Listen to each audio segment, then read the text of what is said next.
అపోస్తలుడైన పౌలు కొరింథీయులకు రాసిన మొదటి పత్రిక 1వ అధ్యాయము 26వ వచనాన్ని చదువుతున్నారు, విందాం. సహోదరులారా, అందరు కలిసి చదువుదామా?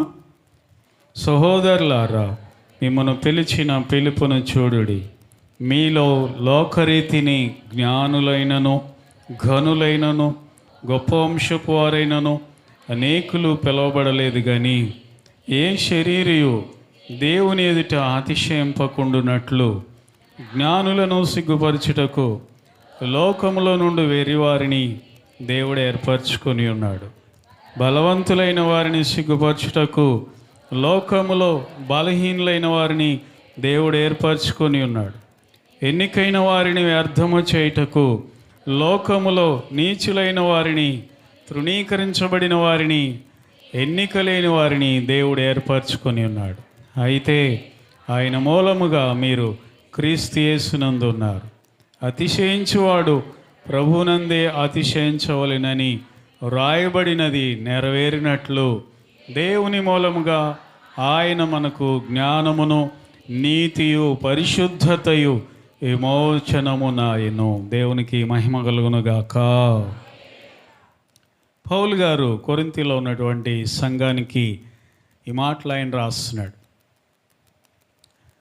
చాలాసార్లు మనం అనుకుంటాం, అయ్యో నేను జ్ఞానం లేనివాడినే, నాకు తెలివి లేదే, ఈ లోకంలో నాకు సరైన కులము కూడా లేదే, తక్కువ కులస్తునే, బలం లేనివాడినే, లేకపోతే అందరిలాగా నాకు మరి తలాంతులు లేవే అని బాధపడుతూ ఉంటాం.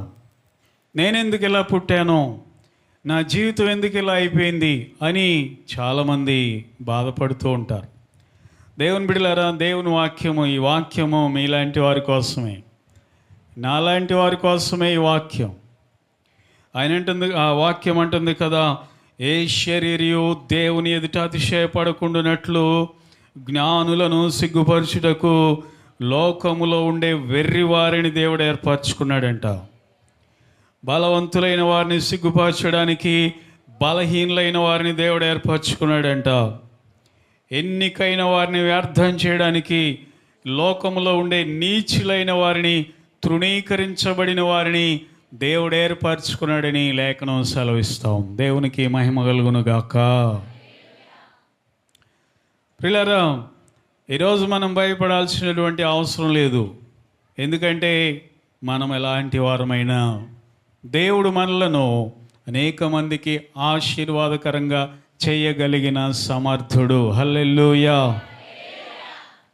చాలాసార్లు బాధపడుతూ ఉంటాం, నేను బలహీనుడిని, ఎప్పుడు నాకు రోగాలే, ఎప్పుడు ఏదో ఒక వ్యాధి నాకు వస్తూ ఉంటుంది, నేను అందం లేని వాడిని, అందచందం లేని దాన్ని, లేకపోతే ఒడ్డు పొడుగు లేని దాన్ని, లేకపోతే నాకు చదువు లేదు, అందరిలాగా డిగ్రీలు చదువు లేదు, లేకపోతే ధనం అన్నా లేదు వెనకాల, నా తల్లిదండ్రులు ఆస్తిపరులు కాదు, లేకపోతే నాకు కుల బలం కూడా లేదు, అందరు బయటికి వెళ్తే నన్ను తక్కువ కులస్తుడు అంటున్నారు, తక్కువ కులస్తురాలు అంటున్నారు, లేకపోతే నాకు చుట్టాలు కూడా బలగం లేరు, ఈ లోకంలో అసలు నేను ఒక అనామకురాల్ని అని చెప్పి, దేవుని బిడ్డ నువ్వు భయపడాల్సినటువంటి అవసరం లేదు. నిన్ను కూడా అనేక మందికి దేవుడు ఆశీర్వాదకరంగా మార్చునుగాక. ఈ చదువు లేకపోయినా పర్వాలేదు, అవయవాలు లోపంగా ఉన్నా పర్వాలేదు, నీ పుట్టుకతోనే అవయవాలు లోపంగా నువ్వు పుట్టినా పర్వాలేదు, నువ్వు ఎలాంటి వ్యక్తివైనా సరే, ఎంత లోపం కలిగిన వ్యక్తివైనా సరే, దేవుని బిడ్డ ఎంత త్రోసివేయబడిన వ్యక్తివైనా, ఎంత తీసివేయబడిన వ్యక్తివైనా, దేవుడు నిన్ను వాడుకోగలిగిన సమర్థుడు. నిన్ను బట్టి కొంతమందికి ఆశీర్వాదాన్ని ఆయన ఇవ్వగలిగినటువంటి దేవుడై ఉన్నాడు. నమ్మితే స్తోత్రం చెల్లిద్దాం. హల్లెలూయా. బైబిల్లో కొంతమందిని మనం చూసినప్పుడు వాళ్ళు కూడా నాలాంటి సామాన్యులే. అర్థమవుతుందా? రాత్రి మోషే గురించి చెప్పాను. దేవుడు మోషేతో అంటాడు, 40 సంవత్సరాల అరణ్యంలో ఉన్న తర్వాత మోషేని పిలిచి అంటాడు, మోషే, ఇజ్రాయేలీలైన నా ప్రజలు ఐగుప్తిలో బాధలు పడుతున్నారు, వారిని బయటికి తీసుకురావడానికి నిన్ను నేను నిలబెట్టుకుంటానంటే, ఓ అమ్మో ప్రభువా నన్నా అన్నాడు. ఏమైంది నీకు అంటే, నోటి మాంద్యం కదయ్యా, నత్తి కదా ప్రభువా, నా నాలుక మందం అయిపోయిందయ్యా అంటాడు. నిజమే, 40 సంవత్సరాల అరణ్యంలో ఉండేసరికి ఐగుప్తు భాష మర్చిపోయాడు, మేకల భాష నేర్చుకున్నాడు. మిమ్మల్ని తమిళనాడులో 10 సంవత్సరాలు పెడితే తెలుగు భాష మర్చిపోతారు, ఏం నేర్చుకుంటారు? తమిళ వచ్చేస్తూ ఉంటుంది, తెలుగు పదాలు కొన్ని గుర్తుండవు. అవునా కదా? అవునా కదా? హైదరాబాద్లో 10 ఏళ్ళు పెడితే ఇక్కడికి వచ్చి ఏంద్రబాయ్ అంటారు. అంటారా అనరా? ఇక్కడ భాష ఏంటండి అంటాం. ఇక్కడైతే ఇంకోసారి ఇంకో భాష ఉంటుంది, జర ఎల్లుండ్రి అంటారు. ఎల్లండి త్వరగా అని అంటానికి జర ఎల్లుండ్రి అంటారు. నిన్న ఆ భాష ప్రజల మధ్యలో, ఆ యాస భాష కాదు, యాస కలిగిన ప్రజల మధ్యలో పెడితే నీకు ఆ భాష వచ్చేస్తుంది. నారాయణరావుని శ్రీకాకుళంలో ఒక 20 ఏళ్ళు పెడితే ఏటమ్మా ఏటి అంటాడు. అంటావా అనువా? ఇది మర్చిపోతావు, అది వచ్చింది. అలా నేను విమర్శించట్లా, తక్కువ చేసి మాట్లాడట్లా. మనం ఎక్కడుంటే అక్కడ మన భాష మర్చిపోయి దేవుని బిడ్డలారా వేరే భాష నేర్చుకుంటూ ఉంటాం. మోషే కూడా అంతే. ఐగుప్తులో గొప్ప అధికారిక భాష అంతా మర్చిపోయాడు. సకల విద్యల యందు ప్రవీణుడంట మోషే. ఆ ప్రవీణత అంతా మర్చిపోయాడు. గొర్రెల భాష నేర్చుకున్నాడు. ఛే హే హే అని ఉంటాడు.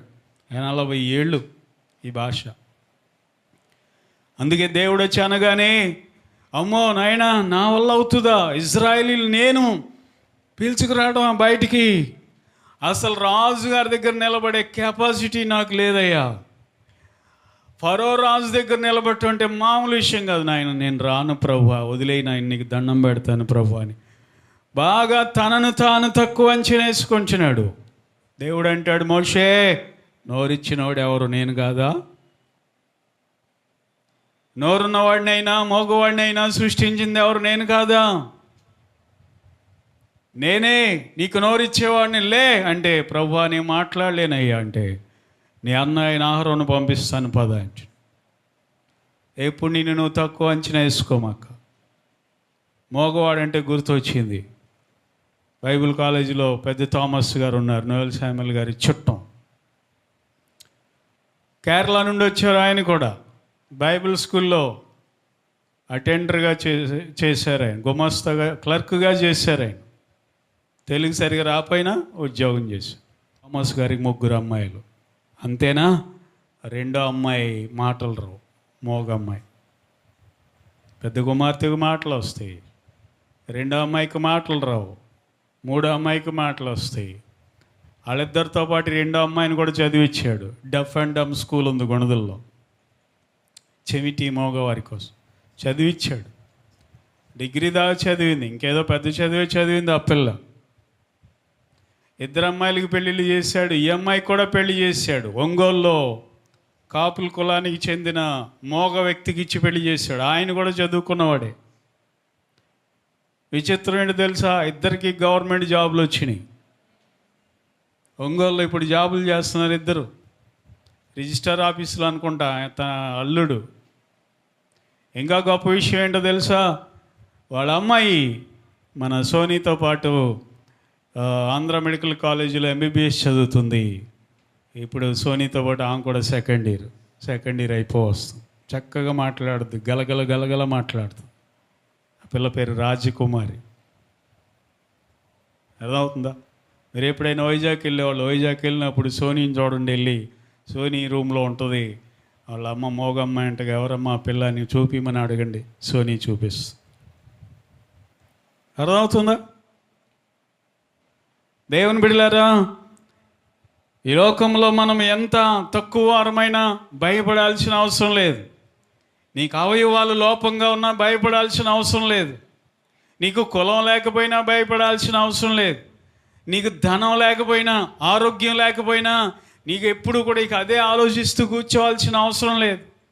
పద్దాగా దాని గురించి ఏడుస్తూ ఉండాల్సిన అవసరం లేదు. ఏడు బదులే, ఎంతకాలం ఏడుతావు? ఏడితే నీ పరిస్థితి బాగుపడుతుందంటే చెప్పు, నేను కూడా ఏడుతా ఈ సమస్యలన్నిటిని బట్టి. ఒక వారం రోజులు ఏడుతా కంటిన్యూగా. ఏడిస్తే సమస్యలు పోవు. పద్దాక ముఖం ఏమండి కాంతి లేని ముఖం పెట్టుకుంటూ కూర్చుంటే సమస్యలు తొలగిపోవు. ప్రార్థన చేయి, పట్టుబట్టు, దేవుని అడుగు, దేవునితో సహవాసం చేయి.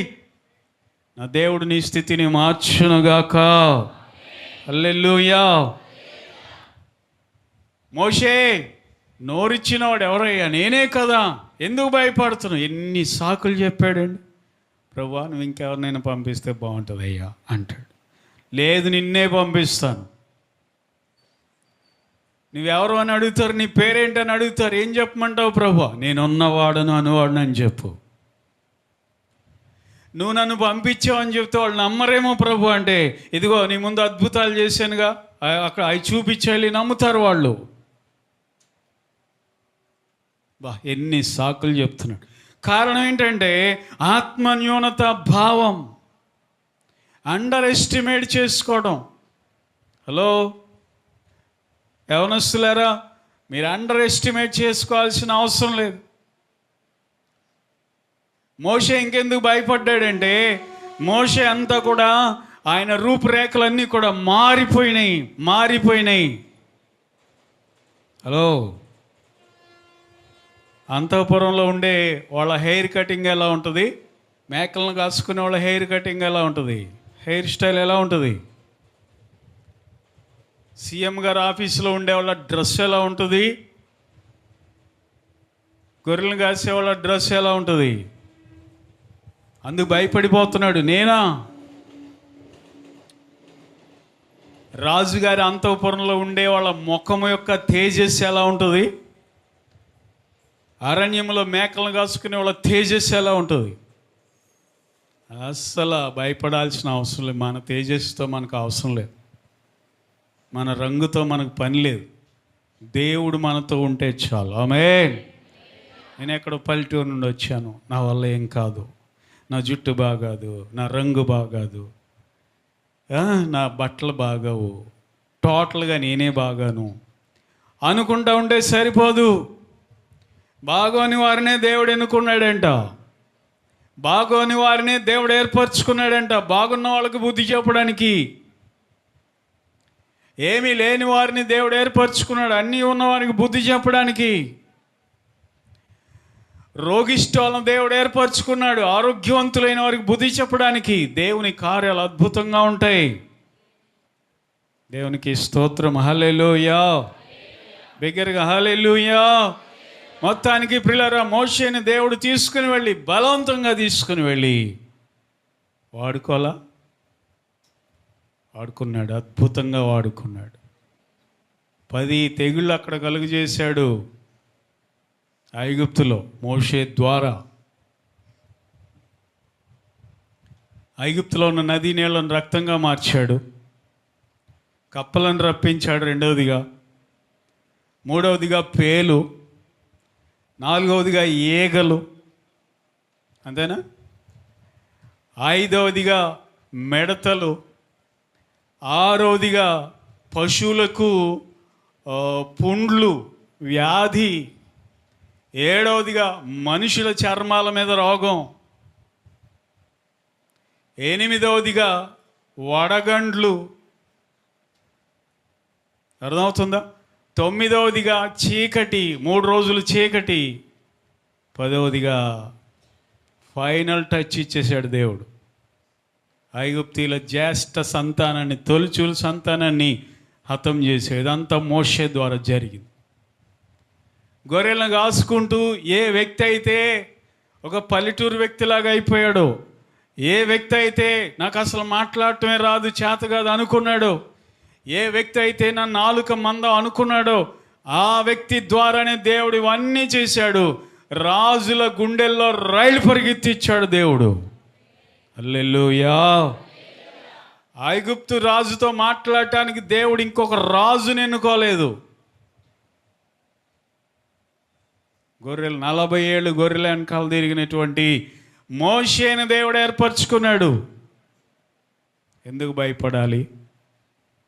దేవుడు నీ కుటుంబానికి, నీ బంధువులకి, నీ రక్త సంబంధులకి, నీ గ్రామస్తులకి నేను ఆశీర్వాదకరంగా దేవుడు మార్చునుగాక.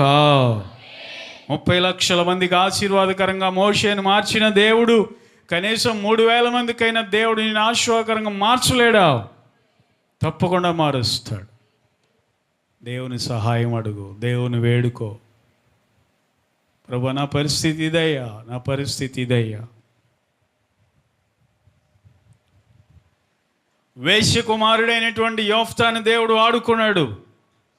అరే, మీ అమ్మ బజారుదిరా, మీ అమ్మ రోడ్లమ్మడే, మీ అమ్మ తిరగకూడని తిరుగులు తిరుగుతుందిరా, ఎలా అని ఉంటారు అందరూ. యోఫ్తాని, నువ్వు కులం తక్కువ వాడవరా, నువ్వు గోత్రం తక్కువ వాడవరా అని నువ్వు బజార్ అమ్మడి తిరిగేవాడురా. ఆయన కూడా అల్లరి జనంతో తిరిగాడంట. ఎవరు చెప్పండి? యోఫ్తా అల్లరి జనంతో తిరిగాడంట. దేవుని బిడ్డలారా, అల్లరి గ్యాంగ్ని వేసుకుని తిరిగాడంట. అసలే అలా అమ్మని అందరు తిట్టుకుంటున్నారు. అరే బాబు, ఈమె మంచిది కాదు, ఎన్ని తిరుగులు తిరిగిందో, ఎన్ని కుటుంబాలు పాడు చేసిందో అని యోఫ్తా వాళ్ళు అమ్మని తిట్టుకుంటున్నారు. మళ్ళీ యోఫ్తాను కూడా తిట్టుకుంటున్నారు. అరే ఒట్టి తిరిగిపోతురా, మన భాషలో మాట అంటాం, ఇట్లా తిరిగేవాళ్ళం, గాలోడరా అంటాం కదా, గాలికి తిరుగుతున్నాడు రా అని యోఫ్తాను అనేక మంది అన్నారు. యోఫ్తాను అనేక మంది అన్నారు, చీకొట్టారు, పనికి మాలిన వాడురా, ఇది గోత్రం మంచిది కాదు, కులం మంచిది కాదు. దేవుడు కులం చూడడు, గోత్రాలు చూడడు. దేవుని బిడ్డలారా, నువ్వు ఏ టైంలో పుట్టావు అన్నది కాదు దేవుడికి, ఏ గోత్రంలో పుట్టావు అన్నది కాదు దేవుడికి. నీ హృదయం ఎలా ఉంది, నువ్వు దేవుని ఆశ్రయించగలవా లేదా, దేవుని సహాయం కోరగలవా లేదా అనేది ఉంది దేవునికి. పిల్లలు ఫెయిల్ అయిపోయిన వాళ్ళు బాధపడతారు. మరి అతని జీవితమే ఫెయిల్యూర్ లైఫ్. యోఫ్తా జీవితమే ఫెయిల్యూర్ జీవితం. అర్థమవుతుందా? 7వ తరగతి తప్పిందని ఏడ్చేవాళ్ళు ఉంటారు. ఇప్పుడు 7వ తరగతి తప్పేవాళ్ళు ఎవరు లేరులే కదా. 10వ తరగతి తప్పిందని ఇంట్లో నుండి ఇక బయటికి రాదు, ముడిసిపోయి ఉంటుంది ఇంట్లో. టచ్ మీ నాట్ అన్నట్టుగా ఒక చెట్టు ఆకు ఉంటుంది, చెట్టు ఉంటుంది, దాని ఆకులు టచ్ చేయండి అలా ముడుచుకుపోద్ది. కొంతమంది మనసు అలా ఉంటుంది, సున్నితంగా ఉంటుంది. ప్రతిదానికి ఏడుపు అందుకున్నారంటే వదిలిపెట్టరు. చిన్నదానికి ఏడుతారు, పెద్దదానికి ఏడుతారు, 10 ఫెయిల్ అయినా ఏడుతారు, ఒకవేళ పాస్ అయ్యి మార్కులు రావాల్సిన రాపోయినా ఏడుతారు. చాలేదని, అన్నం చాలేదని ఏడిచేవాళ్ళే కాదు, మార్కులు చాలేదని ఏడిచేవాళ్ళు కూడా ఉంటారు. వీళ్ళన్నిటికీ ఏడిపోయాయి. అర్థమవుతుందా? సరైన బట్టలు కుట్టించలేదని ఏడిచేవాళ్ళు ఉంటారు. అలాంటి వాళ్ళతో జాగ్రత్తగా ఉండాలి కదా మనం. దేవుని బిడ్డలారా, దేవుడికి అదేం అక్కర్లేదు. ఇతడు వేశ్య కుమారుడని దేవుడు చూడలా, గాలికి తిరుగుతున్నాడని దేవుడు చూడలా. దేవుని బిడ్డలారా, అందరూ కూడా అతన్ని ఎలేశారని, ఆ ఊర్లో నుండి ఎలేశారని దేవుడు చూడలా. ఎలేశారు, అరే పోరా, నీతో మాకు పని లేదు, ఎక్కడి నుండి వెళ్ళిపో, అల్లరోడు, నువ్వు గొడవల మనిషివి. ఈరోజు నీ పిల్లలు అలా ఉన్నారా? నువ్వు ప్రార్థన చేయి. పని పాట తినలేక తిరుగుతున్నారు, వాళ్ళ కోసం ప్రార్థన చేయి, నీ పిల్లల కోసం. దేవుడు వారిని కూడా అనేక మందికి ఆశీర్వాదకరంగా మార్చునుగాక. హల్లెలూయా. చెత్త కాగితాలు వ్యాపారం చేశాడంట. నేను పోయిన శుక్రవారం వాక్యం చెప్పడానికి వెళ్ళిన పాస్టర్ గారు, చెత్త కాగితాల వ్యాపారం. ఓమో, దేవుడు సావుకు పిలిచాడు, దేవుడు సావుకు పిలిచాడు. నేను అనుకున్న టాపీ పని చేసేవాళ్ళు కదా మీరు, సావులోకి రాకముందు అంటే కాదండి, చెత్త కాగితాల వ్యాపారం చేసి. అరే భలే సేవ చేస్తున్నాడు అక్కడ న్యూ రాజరాజేశ్వరిపేటలో. 150 మంది విశ్వాసులు ఆయన దగ్గరికి వస్తారు. కానీ ఆయనలో ఉన్న భక్తి, ఆయనలో ఉన్న పరిశుద్ధత, ఆయనలో ఉన్న నీతి, అర్థమవుతుందా? కనుక నాకేమీ రాదు, నాకు చదువు లేదు, నేను ఎవరితో మాట్లాడలేను, బయటికి వెళ్ళలేను అన్నట్టుగా ఉండాల్సిన అవసరం లేదు. దేవుడు తలుచుకుంటే నువ్వు ప్రార్థించి దేవుడు అలాంటి వారిని వాడుకుంటాడు. చెత్త పరకను కూడా దేవుడు తీసుకుని ఒక బలమైన ఇనుప స్తంభంగా చేసి వాడుకోగలిగినటువంటి దేవుడు ఆయన. హల్లెలూయా. నువ్వు భయపడాల్సినటువంటి అవసరం లేదు. పేతురు గారికి చదవచ్చా? ఏ యూనివర్సిటీలో చదివాడు పేతురు గారు? సముద్రంలో ఆయన చదువు అంతా. దేవుని బిడ్డలారా, ఎలాంటి వారినైనా దేవుడు వాడుకోగలిగిన సమర్థుడు. నీ బిడ్డలు ఒకవేళ అలా ఉంటున్నారేమో, దేవుణ్ణి అడుగు, దేవా యొఫ్తా లాంటి వారినే వాడుకున్నావే, అల్లరితో తిరిగినటువంటి యవనస్తుడిని, నా కుమారుని కూడా నువ్వు వాడుకోవాలయ్యా, ఒకరోజు నువ్వు దర్శించాలయ్యా, ఒకరోజు నువ్వు పట్టుకోవాలి ప్రభువా అని చెప్పి దేవుని నువ్వు అడిగితే దేవుడు నిశ్చయముగా కార్యము చేయగలిగిన సమర్థుడై ఉన్నాడు. దేవునికి మహిమ కలుగును గాక. పెద్ద పెద్ద చదువులు చదువుకున్న వాళ్ళని దేవుడు పిలిస్తే సేవకి వాళ్ళు వెర్రవీగుతారని, నా చదువుని బట్టి ఎంత చేస్తున్నా నేను అంటారని, బాగా డబ్బున్న వాళ్ళని దేవుడు పిలిస్తే నా డబ్బుని బట్టి ఇదంతా నేను చేస్తున్నాను అనుకుంటారని, అతిశయపడతారని. దేవుని బిడ్డలారా, మంచి కులంలో పుట్టిన వాళ్ళని, మంచి గోత్రంలో పుట్టిన వారిని పిలిస్తే నా జాతకం ఇలాంటిది, నా కులం ఇలాంటిది, నేను పుట్టిన టైం ఇలాంటిది అని వాళ్ళు అతిశయపడతారని దేవుడు ఇలాంటి వాళ్ళని పిలుస్తున్నాడంట, ఏర్పరచుకున్నాడంట. ఎన్నిక లేని వారిని బలహీనుల్ని దేవుడు పిలుచుకున్నాడు, రోగిష్టాలను దేవుడు పిలుచుకున్నాడు. దేవునికి స్తోత్రం. హల్లెలూయా. బట్టల పరిమారులో ఉన్నప్పుడు నాకు కూడా రోగాలు. ఒక ప్రసంగం చేయగానే గొంతు బొంగురు పోయేదే, ఒక పాట పాడలేను, ఒక ప్రార్థన ఎవరన్నా వస్తే ప్రార్థనలు చేయలేని పరిస్థితి, గొంతు రాదు. సంవత్సరానికి 2-3 సార్లు పలకరించి వెళ్తుంది నన్ను మా పెద్దమ్మ. జ్వరం 2-3 సార్లు పలకరించి వెళ్ళాల్సిందే. కొడుకా బాగున్నావా అని వెళ్తుంది. ఎవరో జ్వరం. మా అమ్మన్న బాగా చూసిందో లేదు, అది మాత్రం బాగా చూసుకుంది నన్ను ఎన్నోసార్లు. వాతావరణం మారితే చాలు జ్వరం, చలికాలం వస్తే చాలు జ్వరం, వర్షాకాలం వస్తే చాలు జ్వరం. ఎన్ని బలహీనతలు. ఆరోగ్యవంతులు ఎంతోమంది అన్నారు ప్రపంచంలో, వాళ్ళు కాదంట దేవునికి కావాల్సింది. దేవుని బిడ్డ, నీ బలహీనత దేవునికి అప్పచెప్పు. ఆ బలహీనత ఆయన తీసుకుని తన బలాన్ని నీకిస్తాడు. హల్లెలూయా. నీ అజ్ఞానాన్ని ఆయన తీసుకుని తన జ్ఞానాన్ని నీకు ప్రసాదిస్తాడు. నీలో ఉన్న భయం ఆయన తీసుకొని ఆయన ధైర్యాన్ని నీకు ఇస్తాడు. అలాంటి అందుబాటులో ఉండేవాళ్ళు కావాలి దేవునికి. ఎప్పుడు నేను ఇంతే, నా కర్మ ఇంతే, నా జాతకం ఇంతే. జాతకాల వాళ్ళ దగ్గరికి అసలు వెళ్ళమాక. నీ పుట్టిన జాతకం ఏం మంచిది కాదని చెప్పేస్తాడు ఒకేసారి. అప్పుడు ఏం చేయాలని అడుగుతావు మళ్ళీ, ఇంకా డబ్బులు పట్టురా అంటాడు. ఇంకేదో అది చేయి, యోగం చేయి, ఈ యోగం చేయి, అది చేయి, ఇది ధ్యానం చేయి అని చెప్తూ ఉంటాడు. నా దేవుడు జాతకాలు మార్చే దేవుడు. హల్లెలూయా. దేవుని బిడ్డలారా, అలాగే ఒక వేశ్యను కూడా వాడుకున్నాడు దేవుడు. సామరాయ స్త్రీ, ఒక వ్యభిచారి.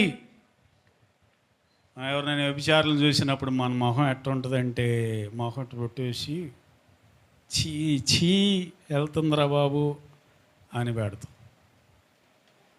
అవునా కదా? కానీ ప్రభు అలా అనుకోలేదు. ఈమె మారితే ఈమె ద్వారా ఊరంతా మారిపోద్దని ప్రభు ఆలోచించాడు. దేవుని స్తోత్రం. హల్లెలూయా. ఏమైనా మారుస్తే ఏమి వెళ్ళి ఇంకా 10 మందిని మారుస్తుంది, 10 మందికి ఆశీర్వాదకరంగా ఉంటుందని యేసయ్య తలంచి ఆమె జీవితాన్ని మార్చాడు. పో దూరంగా ఉండు అనలా ప్రభు కదండి. మనం కొంచెం భక్తి చేసామంటే చాలు, ఇక మనల్ని ఎవరు ఆపలేరు. నా పాటి భక్తిపరుడు ఆ పాటి భక్తి పర్రాలు ఎవరు లేరు, నా ఇంట్లో లేరు, నేనే. ఇక అందరినీ దుష్టుడా, దుర్మార్గుడా, సైతాన, అపవాది, ఇదే మనం వాడే మాటలు ఇంట్లో వాళ్ళు కదండి. భర్తను కూడా ఏమంటారు? దుష్టుడా, సైతాన అంటారంట్రా. మర్యాద చెప్పండి అంటారంట్రా. సైతాన్ అంటే సైతాన్ని చేసుకున్న వాళ్ళు ఎవరన్నమాట? మాట్లాడరు అంతేగా. సైతాన్తో కాపురం చేసేది ఎవరమ్మా? సైతానేగా. ఈయన ఏదో పెద్ద పవిత్రురాలు అయిపోయినట్టు, ఏమండి మరియమ్మ యొక్క చెల్లులైనట్టు దుష్టుడా, అపవాది, పిల్లలను కూడా రే సైతాన్ వాళ్ళ పిల్ల సైతాన్ అయితే నువ్వు తల్లి సైతాన్. తేడా ఏమైనా ఉందా? ఏం లేదు. అంతేనా కాదా? అంతేనా కాదా? అలా ఎప్పుడు అనమాకండి. ఒక వేశ్యని యేసు ప్రభు వారు ఆమె జీవితాన్ని మార్చి తన సేవకై వాడుకుంటున్నాడు. ఆయన అన్నాడు, నేను పాపుల కోసమే వచ్చాను, ఎవరి కోసం రాలా? నీతిమంతుల కోసం రాలేదన్నాడు యేసు ప్రభు. ఆమేన్, హల్లెలూయా. కొంతమంది పాస్టర్ గారు వాళ్ళ ఇంటికి వెళ్తారేంటి? ఇటువంటిది నువ్వు ఎటువంటిది అని ఒకప్పుడు కొంతమంది ఇలా మాట్లాడేవాళ్ళు ఉంటారు. బాగా పెడుతుంది అనుకుంటా, బాగా డబ్బులు ఇస్తుంది అనుకుంటా, నువ్వు ఇవ్వలేకపోతున్నావు, ఆమె ఇస్తుంది, నీకెందుకు బాధ? నువ్వు పెట్టలేకపోతున్నావు, ఆమె పెడుతుంది. సహృదయంతో, మంచి హృదయంతో. చాలామంది ఇలా ఆడనెక్కిస్తాడండి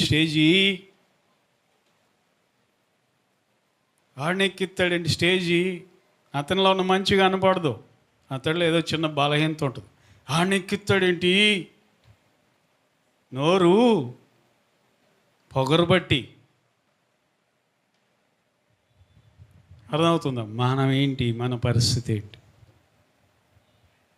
చాలామందికి మనుషుల్లో ఉన్న మంచిగా కనపడదు, కళ్ళు నెత్తుకొచ్చి వాళ్ళలో ఉన్న చిన్న బలహీనత కనపడుతుంది, అది పట్టుకొని.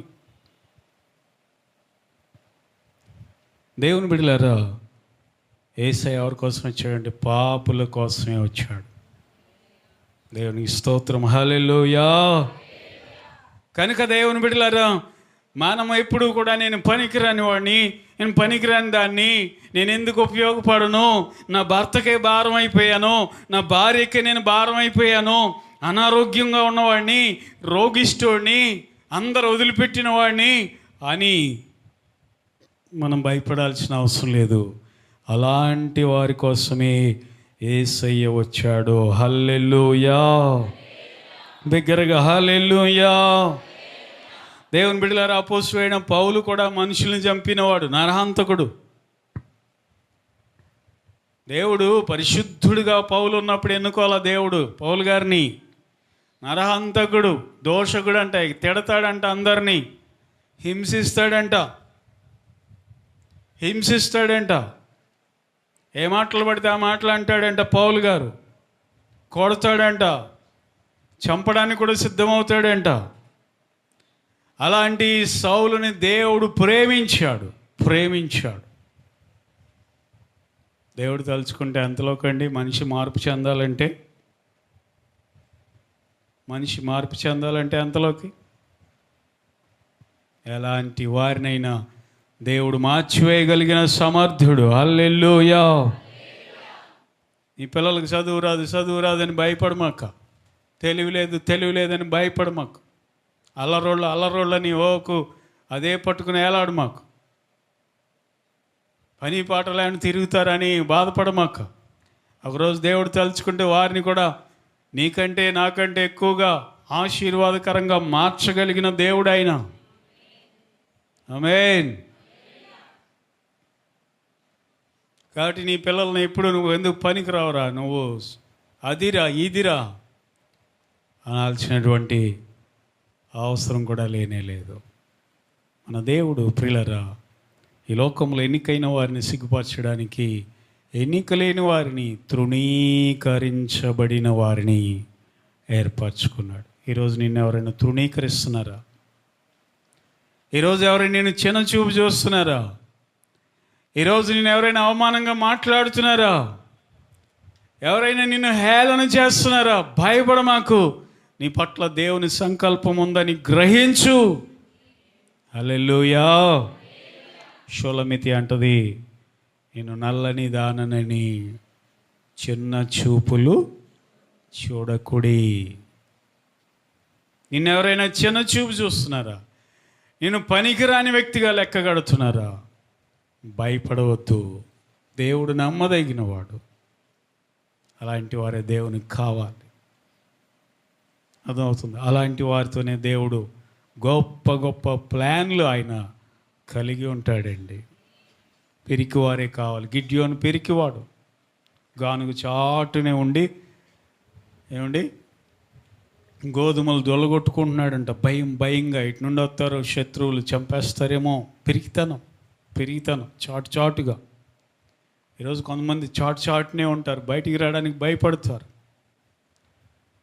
యోఫ్తాను కూడా దేవుడు పిలిచాడు, పరాక్రమం కలిగిన బలాఢ్యుడా అన్నాడు. యోఫ్తా కాదు, ఎవరైనా గిడ్యోను కదా. గిడ్యోను కూడా పిరికివాడే, భయస్తుడే. నా ఒక్కడి వల్ల ఏమవుతుంది, నేనేం చేయగలను అనుకున్నవాడే. దేవుడు ఆయన్ని బలపరిచి శత్రువులను తుత్తునీయలుగా కొట్టే బలమైన వీరుడిగా దేవుడు ఆయన్ని వాడుకున్నాడు.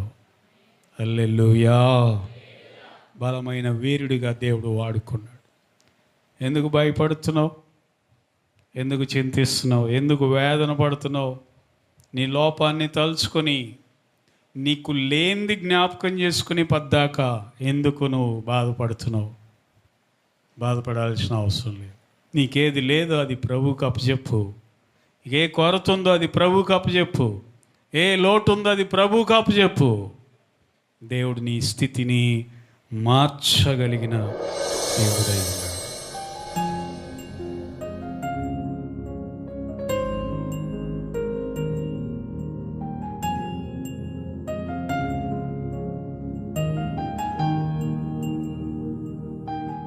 Mm-hmm.